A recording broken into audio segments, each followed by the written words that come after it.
Hi friends, welcome to village వంటకాలు. Friends, సరికొత్త రెసిపీతో మేము ముందుకు వచ్చాను.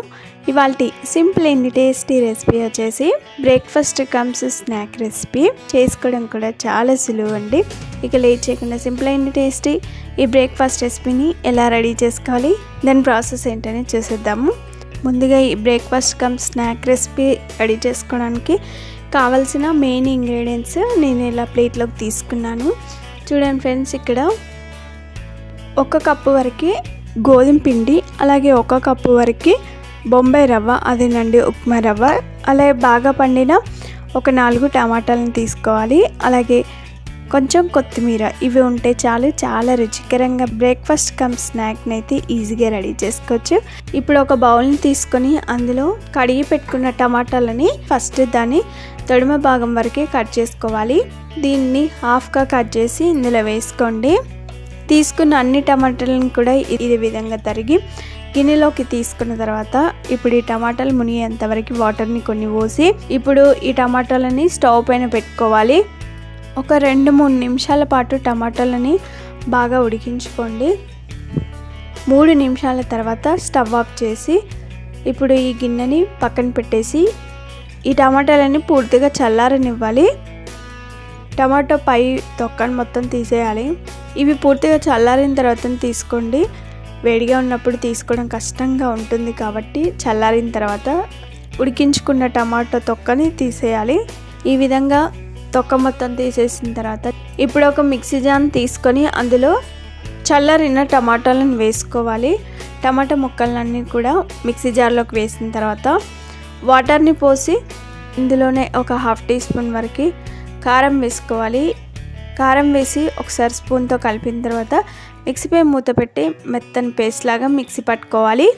ఇలా మెత్తగా మిక్సీ పట్టిన తర్వాత ఈ టమాటా ప్యూరీని అంతా కూడా ఒక మిక్సింగ్ బౌల్లోకి వేసుకోవాలి.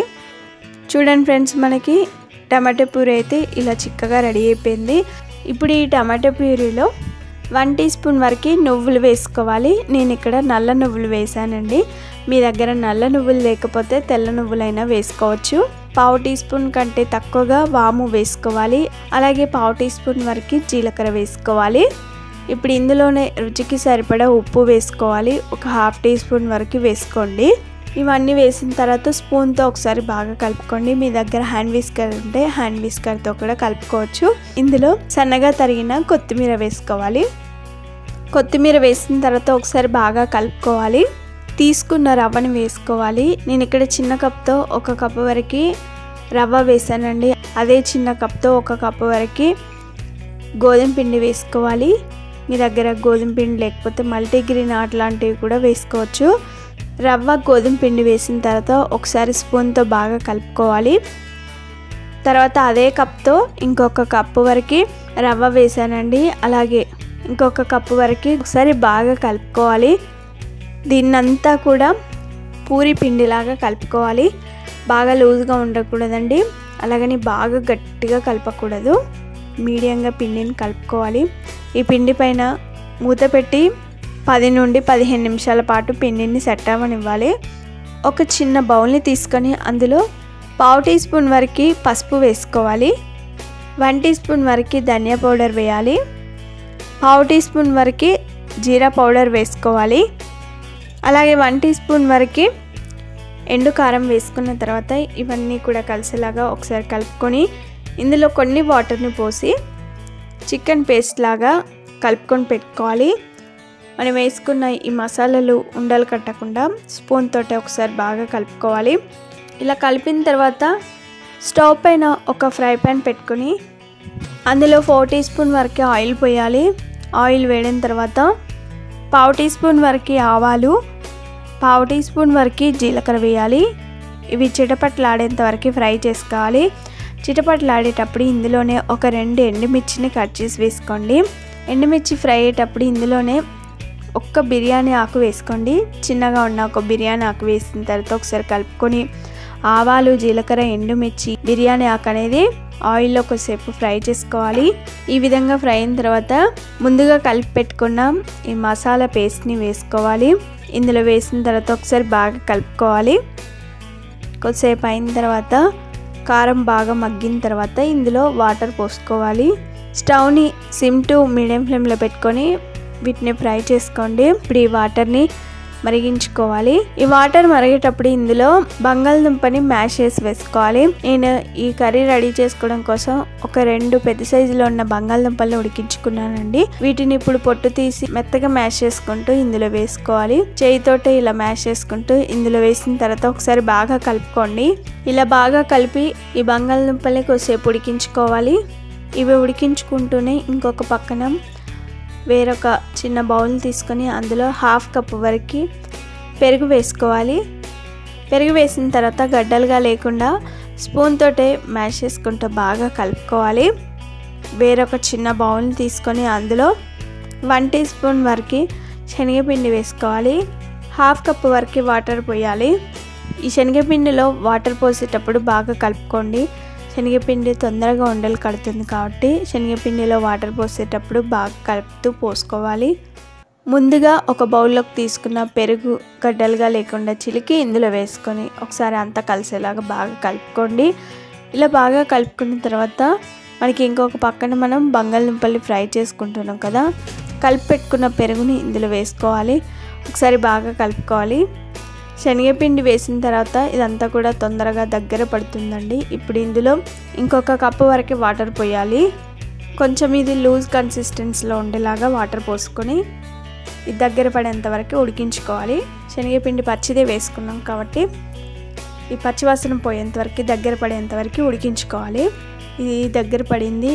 ఇప్పుడు ఈ స్టేజ్లో ఉన్నప్పుడు ఇందులో రుచికి సరిపడా ఉప్పు వేసుకోవాలి. ఇందులోనే చిటికెడంత గరం మసాలా వేసుకోండి. ఉప్పు గరం మసాలా వేసిన తర్వాత ఒకసారి బాగా కలుపుకోవాలి. గరం మసాలా ఎక్కువ కాకుండా తక్కువ మోతాదులో వేసుకోవాలి. కొద్దిసేపు ఇలాగే ఉంచి ఉడికించుకోండి. కొద్దిసేపు అయిన తర్వాత ఇందులో సన్నగా తరిగిన కొత్తిమీర వేసుకోవాలి. చూడండి మనకి కర్రీ దగ్గర పడింది చేసుకోవాలి. అది చల్లారిన తర్వాత మరింత దగ్గర పడుతుందండి. కాబట్టి కొంచెం లూజ్ కన్సిస్టెన్సీలో ఉన్నప్పుడే స్టవ్ ఆఫ్ చేసుకోవాలి. చూడండి మనకి ఎంతో టేస్టీగా ఉండే కర్రీ అయితే రెడీ అయిపోయింది. ఈ కర్రీ పూరీలోకి అదిరిపోతుందండి. ఈ కర్రీని పక్కన పెట్టేసి మనం ముందుగా కలిపి పెట్టుకున్న పిండిని పక్కన పెట్టాం కదా, ఈ కర్రీ రెడీ చేసుకునేసరికి పిండి అనేది సాఫ్ట్గా రెడీ అయిపోతుంది. బాగా కలిపిన తర్వాత కొంచెం కొంచెం పిండి ముద్దని చేతిలోకి తీసుకొని 2 చేతుల మధ్యలో పెట్టి మ్యాష్ చేసుకుంటూ కలుపుకోవాలి. రౌండ్గా బాల్ లాగా రెడీ చేసుకోవాలి. ఇంత సైజులో ఉంటే సరిపోతుంది. ఇప్పుడు ఆ పిండి ముద్దని చాపింగ్ బోర్డ్ పైన పెట్టి కొంచెం కొంచెం పొడి పిండిని చల్లుకుంటూ పూరీలాగా రెడీ చేసుకోవాలి. మీరు పూరీలు పెద్ద సైజులో కావాలనుకుంటే పెద్ద సైజులో చేసుకోవచ్చు, లేదు అంటే చిన్న సైజులో అయినా చేసుకోవచ్చు. నేనైతే ఇక్కడ మీడియం సైజులో చేస్తున్నానండి. మందంగా ఉండకూడదు, అలాగని బాగా పల్చగా ఉండకూడదు. ఈ విధంగా తాల్చుకున్న తర్వాత దీన్ని ఒక ప్లేట్లోకి తీసుకుందాం. చూడండి రౌండ్గా ఎంత బాగా వచ్చిందో. మిగతా పిండిని కూడా ఇదే విధంగా రెడీ చేసుకోవాలి. అంత పిండి ముద్దని ఇదే విధంగా రెడీ చేసుకొని ఇలా ప్లేట్లోకి తీసుకున్నాను. చూడండి ఫ్రెండ్స్ పూరీలు ఎంత బాగా వచ్చాయో.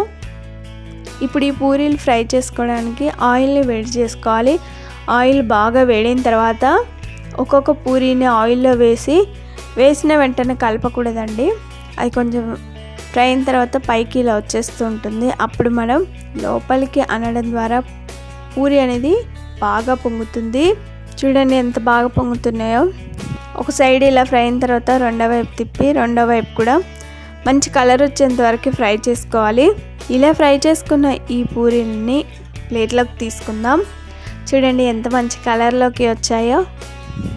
ఇంకొకటి రెడీ చేసి చూపిస్తానండి. కాగుతున్న నూనెలో రెడీ చేసుకున్న పూరీని ఒక్కొక్క దాన్ని వేసుకొని కలుపుకోవాలి. వేసిన వెంటనే కలపకూడదు.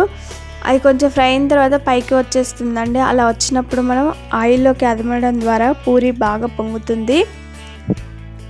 చూడండి పూరీ ఎంత బాగా పొంగిందో. రెండు వైపులా కూడా మంచి కలర్ వచ్చేంత వరకు ఫ్రై చేసుకోవాలి. చేసుకున్న అన్ని పూరీలను కూడా ఇదే విధంగా ఫ్రై చేసుకోవాలి. నేను రెడీ చేసుకున్న ప్రతి ఒక్క పూరి చక్కగా పొంగిందండి. ఫ్లఫీగా చాలా బాగా వచ్చాయి పూరీలు అయితే. పూరీలని ప్లెయిన్గా కాకుండా ఇలా టమాటా రసంతో చేసుకోండి ఫ్రెండ్స్. చాలా అంటే చాలా రుచిగా ఉంటాయి. అన్ని పూరీలని ఇదే విధంగా రెడీ చేసుకొని ప్లేట్లోకి తీసుకుందాం. చూడండి పూరి పొంగి ఎంత బాగా వచ్చాయో, చూడడానికి మంచి కలర్ఫుల్గా ఉంటాయి.